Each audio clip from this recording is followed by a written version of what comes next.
Hello viewer, नमस्कार। आज के वीडियो में हम लोग प्रैक्टिस सेट्स नंबर 15 डिस्कस करने वाले हैं। जो बिहार एसआई, इसके साथ साथ जो है, अगर आप अन्य कॉम्पिटिटिव एग्ज़ाम की तैयारी कर रहे हैं जिसमें जीके और जीएस से क्वेश्चन पूछे जाते हैं, तो सभी एग्ज़ाम के लिए ये सीरीज जो है महत्वपूर्ण होने वाली है। तो फ्रेंड, चलिए आज के वीडियो को स्टार्ट करते हैं। वीडियो को स्टार्ट करने से पहले एक रिक्वेस्ट, यदि आप इस चैनल पे नए हैं तो चैनल को सब्सक्राइब कर लीजिए और वीडियो अंत तक देखिए। अगर वीडियो समझ में आए तो इसे लाइक कीजिएगा और लोगों तक इसे ज़रूर पहुंचाइए। यदि आपको इसका पीडीएफ चाहिए तो डिस्क्रिप्शन में जाइए, वहाँ टेलीग्राम का लिंक मिल जाएगा, ज्वाइन हो जाइए, वहाँ पे आपको इसका पीडीएफ प्रोवाइड करा दिया जाएगा। तो चलिए स्टार्ट करते हैं। क्वेश्चन नंबर 1 को देख लेते हैं। कहा गया, कपास की खेती के लिए सबसे उपयुक्त मिट्टी कौन सी होती है? तो ध्यान रखिएगा, लाल मिट्टी जो होती है वो किसकी खेती के लिए होती है? तंबाकू की खेती के लिए लाल मिट्टी जो होती है उपयुक्त होती है। वहीं कपास की खेती के लिए काली मिट्टी उपयुक्त होती है। और ये कहाँ पे पाई जाती है? तो ये दक्कन प्लेट्यू में, दक्कन का जो पठारी इलाका है उधर पाई जाती है। अब कहाँ पे? तो ध्यान रखिए, ये पहली बात महाराष्ट्र में काली मिट्टी हो पाई जाएगी, गुजरात में पाई जाएगी, तमिलनाडु में पाई जाएगी। तो महाराष्ट्र हो गया, गुजरात हो गया, तमिलनाडु हो गया, यहाँ पे ये ख़ास तौर पे जो है काली मिट्टी पाई जाती है। और काली मिट्टी में ध्यान रखिएगा आयरन की मात्रा पाई जाती है। क्या होती है? आयरन की मात्रा इसमें पाई जाती है। अब हम बात करते हैं आगे क्वेश्चन नंबर 2 की। तो क्वेश्चन नंबर 2 देख लेते हैं। सेकंड में कहा गया, निम्नलिखित में से किस वर्ष में महात्मा गांधी ने भारत छोड़ो आंदोलन का सूत्रपात किया? तो भारत छोड़ो आंदोलन, ध्यान रखिएगा, महात्मा गांधी के द्वारा पहले सविनय अवज्ञा आंदोलन चलाया गया 1920 से 22 में।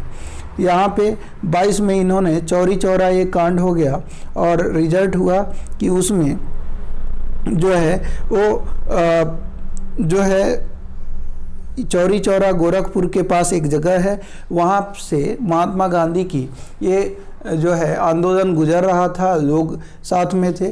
कुछ उग्र लोगों ने जो आवेश में आकर और वहाँ की एक पुलिस चौकी थी उसको जला दिया, जिसमें 25 अंग्रेज अधिकारी जल के मारे गए। तो गांधी जी ने इसको वापस ले लिया।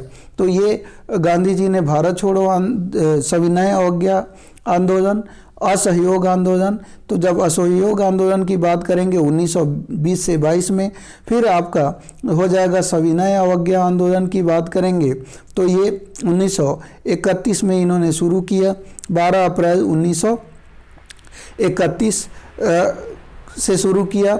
और वहीं हम बात करें तो भारत छोड़ो आंदोलन की बात करें तो 1942 में इन्होंने शुरू किया। तो ऑप्शन नंबर डी हो जाएगा। अब क्या इसके पहले गांधी जी ने कोई आंदोलन नहीं किया था?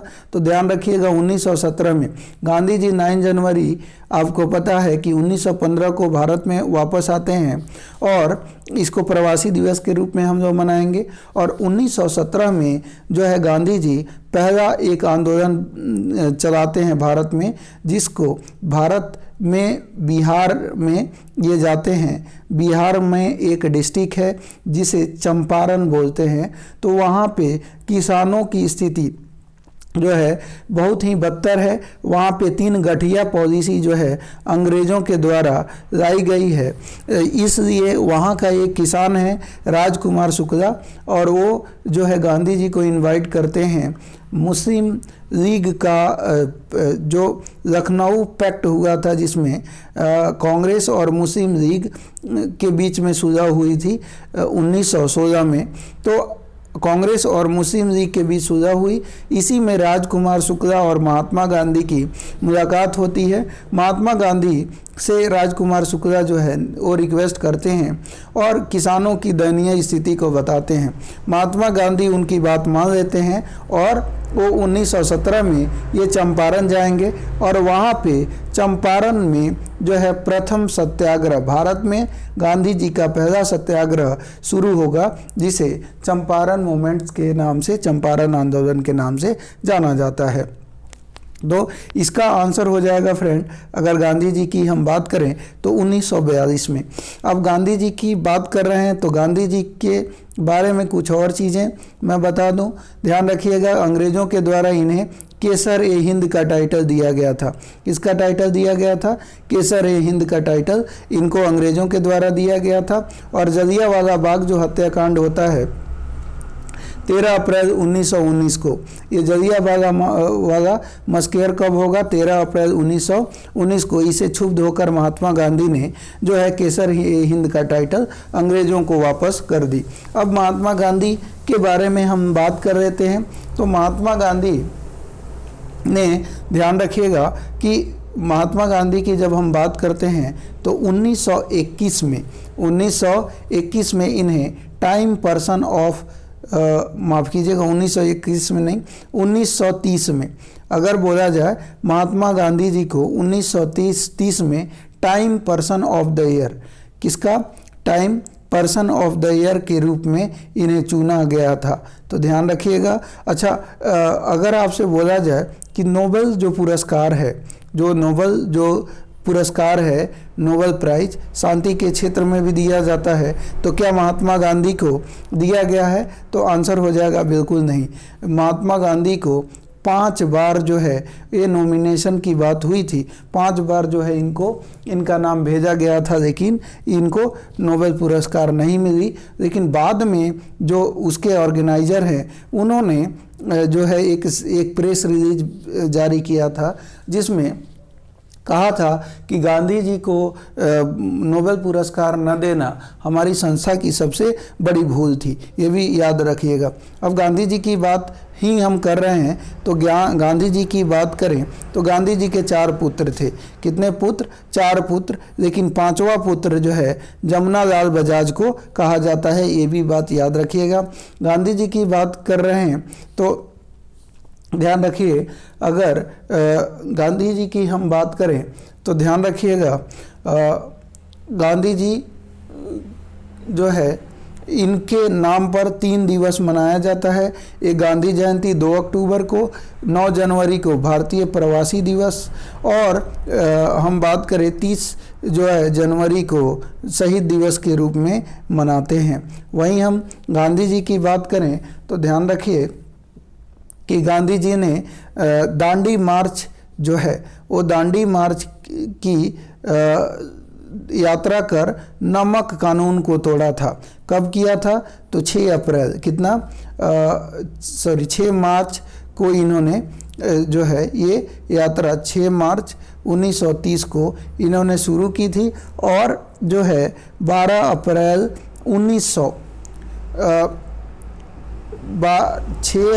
6 मार्च 1930 को शुरू की थी, और 12 अप्रैल 1930 में ये दांडी मार्च, इनके साथ 78 अनुयायी थे। 78 अनुयायियों के साथ, और एक इनको मिला दें तो 79 हो जाएंगे, इनके साथ इन्होंने ये दांडी मार्च शुरू करी थी। और गांधी जी के द्वारा अगर भारत में बात करें तो साबरमती फॉर्म की स्थापना जो है वो गांधी जी के द्वारा की गई। नाटाल कांग्रेस की स्थापना जो है वो भी गांधी जी के द्वारा अफ्रीका में की गई थी। गांधी जी जो है कि अगर हम बात कर रहे हैं तो गांधी जी एक जो है गांधी जी के पास हम बात करें तो इनकी एक बकरी थी, है ना, जिसका वो दूध पिया करते थे। तो आप कमेंट में बताइएगा कि गांधी जी की बकरी का आखिर क्या नाम था। ठीक है, आगे बढ़ते हैं नेक्स्ट क्वेश्चन की तरफ। अगला क्वेश्चन है फ्रेंड कि शिक्षा का अधिकार अधिनियम 2009 कितनी आयु के बच्चों के लिए लागू किया गया है? तो इसका आंसर हो जाएगा, चलिए देख लेते हैं, 6 से 14 वर्ष के बच्चों के लिए ये लागू किया गया है। तो ध्यान रखिएगा, शिक्षा का अधिकार नियम की बात करें तो ये जो है एक कौन सा अधिकार है? तो ध्यान रखिएगा ये मौलिक अधिकार है। इसको मौलिक अधिकार में शामिल किया गया है 6 से 14 वर्ष के बच्चों को। आगे हम बात करें विश्व स्वास्थ्य संगठन का मुख्यालय स्थित है, तो विश्व स्वास्थ्य संगठन WHO, ध्यान रखिएगा, world health organisation WTO, world trade organisation, दोनों का मुख्यालय कहाँ पे है? जेनेवा में। कहाँ पे है? जेनेवा में। वहीं हम बात करें अगला कुछ लंदन में किसका मुख्यालय है? तो ध्यान रखिएगा ये एम्नेस्टी इंटरनेशनल का मुख्यालय लंदन में है। और पेरिस की बात करें तो पेरिस में किसका मुख्यालय है? तो यूनिसेफ, पेरिस की बात करें तो पेरिस में यूनेस्को किसका मुख्यालय है? यूनेस्को का यूनेस्को का फुल फॉर्म देखिए फ्रेंड, पूछा जाता है UNESCO। यूनेस्को का full form United nation educational scientific and cultural organisation, इसका फुल फॉर्म होता है। और इसका हेडक्वार्टर कहाँ पे है? पेरिस में। न्यूयॉर्क की बात करें तो न्यूयॉर्क में अगर आपसे पूछा जाए किसका मुख्यालय है? तो यूनिसेफ का है। किसका है? यूनिसेफ का है। यूनिसेफ के अलावा और किसका है? तो ध्यान रखिएगा वो USA, यूनाइटेड स्टेट। न्यूयॉर्क में बात करें तो न्यूयॉर्क में और किसका है? तो ध्यान रखिएगा न्यूयॉर्क में UNO का मुख्यालय है, यूनाइटेड नेशन ऑर्गेनाइजेशन, इसका मुख्यालय है। यूनिसेफ का मुख्यालय है। और यूनाइटेड नेशन फंड है ना, यूनाइटेड नेशन फंड, इसका भी मुख्यालय यहाँ पे है। तो ये भी बात याद रखनी है। अगला है अलेक्जेंडर फ्लेमिंग को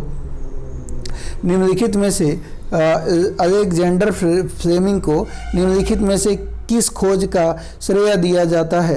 तो इसका आंसर हो जाएगा फ्रेंड, ये पेनिसिलिन का खोज का श्रेय दिया जाता है। दूरस्थ शिक्षा का सर्वोच्च संस्था है, इसका आंसर हो जाएगा विश्वविद्यालय अनुदान आयोग UGC, है ना। आगे हम बात करते हैं युवा गणितज्ञ 2021 के रामानुजन पुरस्कार से किसे सम्मानित किया गया है? ध्यान दीजिएगा 2021 की बात हो रही है, तो नीना गुप्ता जी को सम्मानित किया गया है। आगे हम बात करते हैं यहाँ पे देखिए 2011 के अनुसार भारत में महिला पुरुष लिंग अनुपात है कितना है? तो ये ऑप्शन हो जाएगा D 943 पर 1000, तो 943 रेशियो 1000। और हम बात करें कि सबसे अधिक भारत में किस राज्य की जनसंख्या ये किस राज्य की महिला पुरुष लिंग अनुपात है? तो केरल की। कितना है? 1083। और सबसे कम किसका है? तो हरियाणा की। कितना है? 879। कितना है? 879। और बिहार की पूछा जाए तो कितना है? 918। ये बातें याद रखनी हैं। अगला है अकबर ने निम्नलिखित में से किस नगर की स्थापना की और उसे अपनी राजधानी बनाया? तो ध्यान रखिएगा अकबर के द्वारा जो है वो फतेहपुर नगर की स्थापना करी गई और जो है फतेहपुर सीकरी को अपना राजधानी बनाया। ध्यान रखिएगा एक बात हमें याद रखनी है 1671 में, कब? 1671 में ये कारनामा हुआ और 1673 में गुजरात विजय के बाद इनके द्वारा बुलंद दरवाज़ा बनाया गया। कौन सा? 1673 कह रहा हूँ, 1573 में, माफ़ कीजिएगा फ्रेंड, यहाँ पे फतेहपुर सीकरी 1571 में और 1573 में बुलंद दरवाज़ा बनवाया गया था। आगे बढ़िए।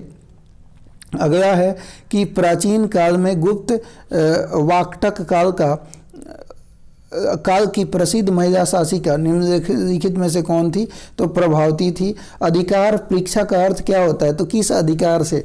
तो इसका अर्थ होता है किस अधिकार से, और ये सुप्रीम कोर्ट या हाई कोर्ट इसे जारी करके पूछ सकता है। और ये किसको पूछा जा सकता है? तो वो सरकारी जो ऑफिशियल्स हैं, जो नौकरशाह हैं, उनको ये जो है जारी करके पूछा जा सकता है।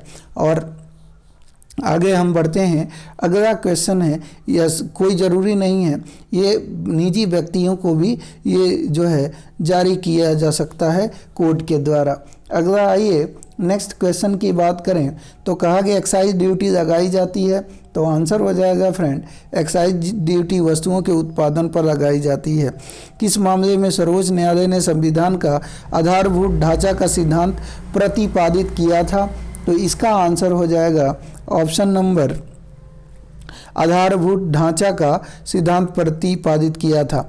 तो ध्यान रखिए, हम बात करें यहाँ पे कुछ केस दिए गए हैं। गोरखनाथ मामला, तो गोरखनाथ मामला में प्रियम्बल की बात हुई कि क्या प्रस्तावना जो है संविधान का हिस्सा है, तो सुप्रीम कोर्ट ने कहा कि गोरखनाथ केस मामले में सुप्रीम कोर्ट ने कहा कि प्रस्तावना संविधान का हिस्सा नहीं है, इसलिए ये संशोधनीय नहीं है। वहीं केशवानंद भारती में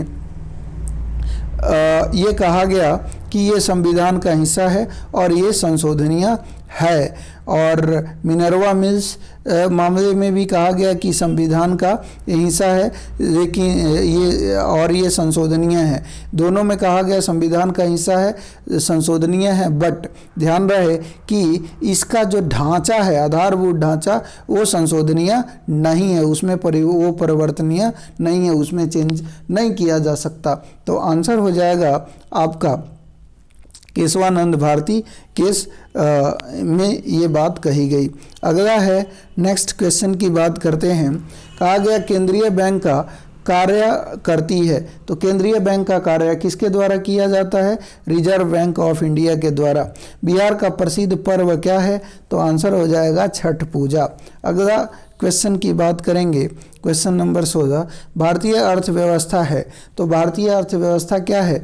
मिश्रित अर्थव्यवस्था है। हरित क्रांति के जनक किसे कहा जाता है? तो हरित क्रांति का भारत में जनक जो है वो MS स्वामीनाथन जी को कहा जाता है, लेकिन दुनिया में हरित क्रांति का जनक पूछा जाए तो वो कौन है? वर्गीज कुरियन नहीं, वो हरित क्रांति का जनक जो है भारत में MS स्वामीनाथन हो जाएंगे।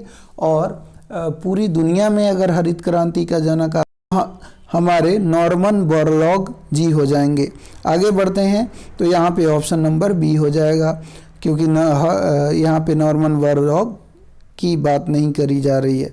अच्छा, एक और बात यहाँ पे ध्यान रखिएगा, अगर पूछा जाए कि दूध क्रांति का जनक, अगर भारत में श्वेत क्रांति का जनक कौन है? तो वर्गीज कुरियन। हरगोविंद खुराना की बात करें तो ये भारतीय मूल के हैं और इनको जीन डिकोडिंग के लिए 1968 में नोबेल पुरस्कार से सम्मानित किया गया। और विक्रम साराभाई की बात करें तो ये भारतीय स्पेस है ना, स्पेस के ये जनक के रूप में जाने जाते हैं। आगे हम बात करते हैं। अगला है कि संसद द्वारा पारित विधेयकों पर राष्ट्रपति का हस्ताक्षर अनिवार्य क्यों है? तो राष्ट्रपति का हस्ताक्षर, वह कार्यपालिका का अध्यक्ष है, वह कानून को लागू करने की जिम्मेदारी लेता है, वह राज्यसभा की संप्रभुता का प्रतीक है, इसलिए जो है राष्ट्रपति का हस्ताक्षर अनिवार्य होता है, यानी ऑप्शन नंबर डी। अगला है, ऐसी मुद्रा जिसकी विनिमय दर सरकार द्वारा प्रभावित होती है कहलाती है। तो ध्यान रखिएगा, ऐसी मुद्रा जिसका विनिमय दर सरकार द्वारा प्रभावित होती रहती है उसको क्या कहते हैं? तो ध्यान रखिएगा, उसको प्रबंधित मुद्रा के नाम से जाना जाता है। वह मुद्रा जो आसानी से सुलभ न हो उसको दुर्लभ मुद्रा के नाम से जानेंगे। अगला है, बुल और बियर, ये शब्द क्या हैं? तो ध्यान रखिएगा, ये स्टॉक मार्केट, जो शेयर मार्केट होता है उसमें ये शब्द का प्रयोग होता है। तो ध्यान रखिएगा, सेबी, इन पे निगरानी रखता है सेबी, भारत का सेबी। और सेबी की स्थापना security exchange board of India की स्थापना कब होती है? तो 1982 में इसकी स्थापना होती है। और ध्यान रखिएगा फ्रेंड कि सेबी की हम बात कर रहे हैं, तो सेबी की अभी जो है अध्यक्ष कौन है? तो माधिका पुरी बुच। कौन है? माधिका पुरी बुच, ये पहली महिला अध्यक्ष बनी है सेबी की, ये भी बात याद रखिएगा। आगे है, कहा गया राज्य चुनाव आयोग नगरपालिका, राज्य चुनाव आयोग नगरपालिका चुनाव किस अनुच्छेद के अधीन संचालित एवं नियंत्रित करता है तथा उसका अधीक्षण करता है? तो इसका आंसर हो जाएगा फ्रेंड अनुच्छेद 243 के तहत। 21 के बाद आइए 22 हम लोग देख लेते हैं। कहा गया कौन सी समिति आपराधिक राजनीतिज्ञ और नौकरशाही संबंध पर गठित किया गया था? तो इसका आंसर हो जाएगा, हम बात करते हैं तो इसका आंसर आपका क्या होगा, चलिए देख लेते हैं। तो आंसर हो जाएगा फ्रेंड, ये गठित करी गई थी ओहरा समिति पर।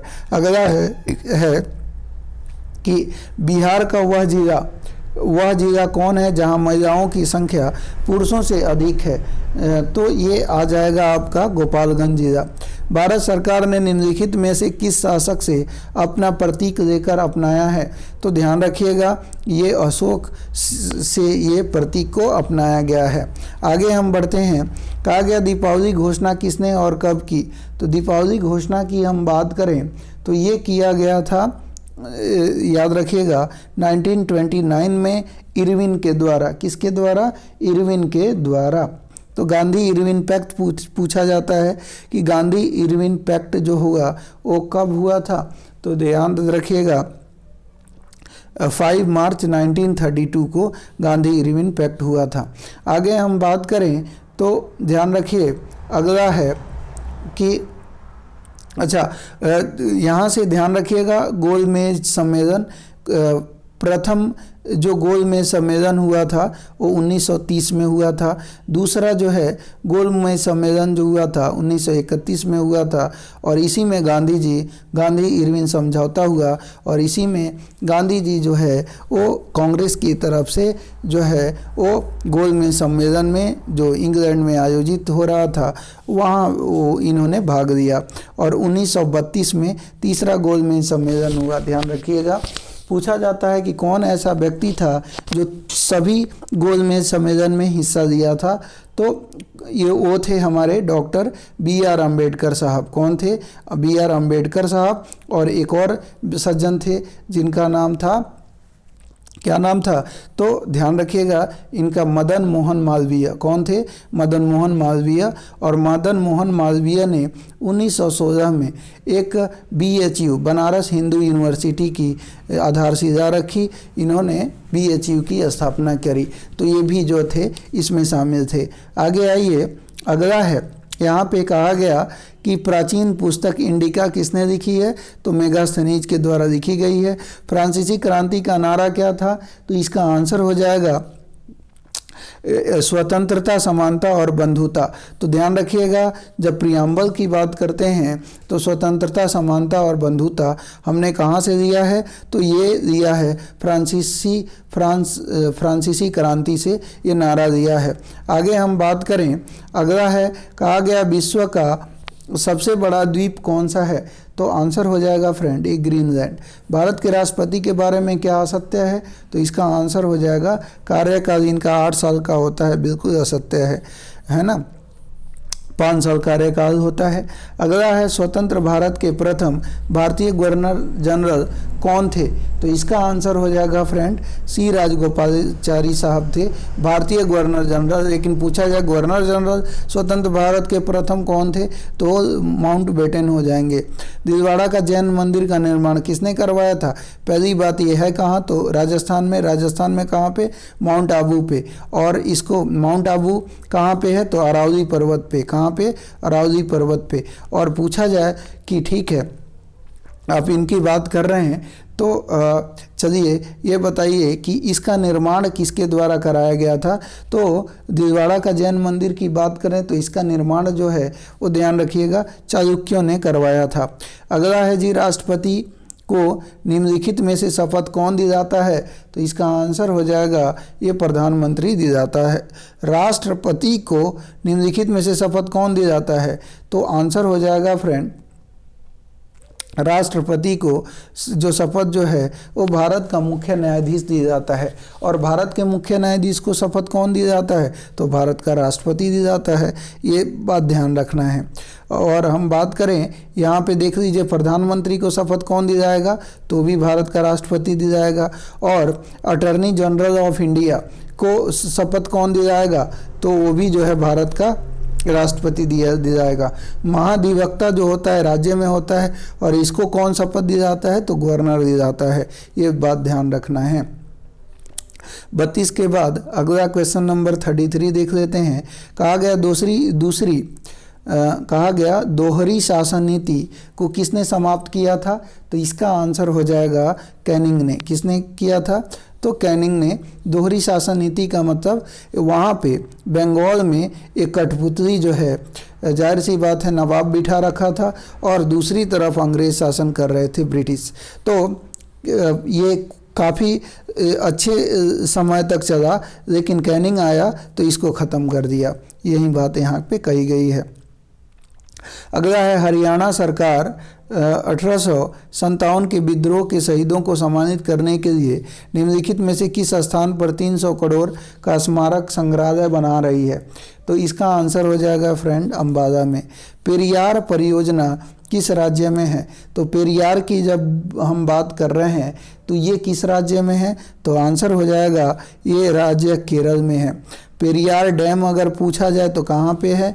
पेरियार परियोजना कहाँ पे है? केरल में। इडुक्की डैम अगर पूछा जाए, किसका? इडुक्की डैम कहाँ पे है? केरल में है। कहाँ पे है? केरल में। बटरफ्लाई संबंधित है तो इसका आंसर हो जाएगा ये तैराकी से है। 8 अक्टूबर को प्रतिवर्ष मनाया जाता है, क्या मनाया जाता है? भारतीय वायुसेना दिवस। शिवाजी सर्वाधिक किससे प्रभावित थे? तो ध्यान रखिएगा, शिवाजी जो है वो सर्वाधिक जो प्रभावित थे वो थे जीजाबाई से। किससे? जीजाबाई से। पूरा पाषाण काल में आदि मानव के मनोरंजन के साधन क्या थे? तो आदि मानव के मनोरंजन के संसाधन जो थे इनमें बताना है क्या थे? तो शिकार थे। अगला है कि स्विस ओपन 2022 का महिला एकल खिताब किसने जीता है? तो इसका आंसर हो जाएगा फ्रेंड पीवी सिंधु ने। निम्नलिखित में से कौन भारत छोड़ो आंदोलन में शामिल नहीं था? जो आंसर हो जाएगा, चलिए देख लेते हैं कौन शामिल नहीं था, इसमें पूछा गया है। आंसर हो जाएगा BR अम्बेडकर शामिल नहीं थे। आगे हम बात करते हैं लोधी वंश का संस्थापक कौन था? तो लोधी वंश का संस्थापक जो था वो बहलोल लोधी था। कौन था? बहलोल लोधी। केंद्रीय पशु चिकित्सा अनुसंधान संस्थान स्थित है तो ये है उत्तर प्रदेश में। कहाँ पे? उत्तर प्रदेश में।